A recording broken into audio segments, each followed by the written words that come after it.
Bonjour, à la une des quotidiens paru ce lundi 5 février 2018, l'Observateur fait le bilan suite à la visite du président français Emmanuel Macron. Macron met Saint-Louis en marche, titre l'Obs, qui évoque le chiffre de 26 milliards de francs CFA pour freiner l'érosion côtière et sauvegarder le patrimoine architectural de la vieille ville. L'Observateur qui fait état d'un accueil mémorable des Saint-Louisiens au couple Macron et Sall, sans oublier de relater l'incident aérien survenu entre l'avion du président français Emmanuel Macron et celui du président Macky Sall à Saint-Louis. Un gros incident qui a été la seule fausse note de cette visite, nous dit l'Observateur. Vox Populi évoque à sa une du jour les retombées de la visite du président français au Sénégal, ce que donne Macron et ce que rafle la France, lit-on à la une de Vox Pop, qui nous apprend que le président français a octroyé 47 milliards d'aides au Sénégal, alors que les entreprises françaises ont engrangé pas moins de 300 milliards en contrats commerciaux. Les détails, page 10 de Vox Pop. Le journal Le Quotidien qui renchérit sur la visite du président Macron au Sénégal. Saint-Louis lutte contre l'érosion côtière avec notamment une digue de 25 milliards de francs CFA, dont 8 milliards annoncés par Emmanuel Macron et 17 milliards offerts par la Banque mondiale. Macron a vu et a promis d'agir contre l'érosion côtière, renseigne le quotidien.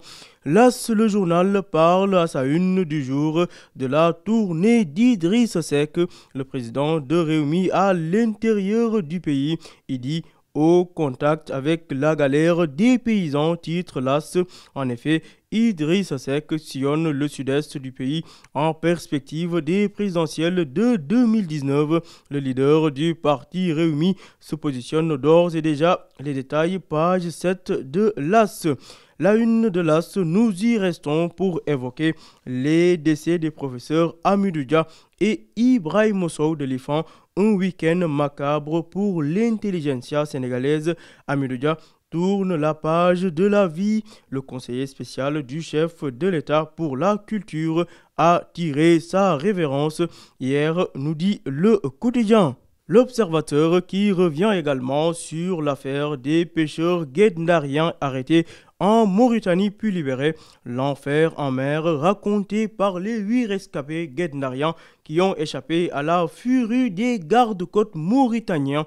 Ousseynou Seck, le capitaine de la pirogue sénégalaise, de témoigner. Selon lui, je cite, « Après avoir tué Fallou d'une balle dans le cou, ils nous ont attachés comme des esclaves à l'aide de cordes. » Viedam Faye, le vice-capitaine de la pirogue, de rajouter « J'ai pris le corps de Fallou pour le leur montrer. Ils m'ont répondu que ce n'est qu'une mort de plus. » De son côté, Wallouna Seck, un des rescapés âgé de 14 ans, de dire « Je n'arrive plus à dormir la nuit, je revois la scène du crime. » Tout cela à lire, page 9 de l'Obs.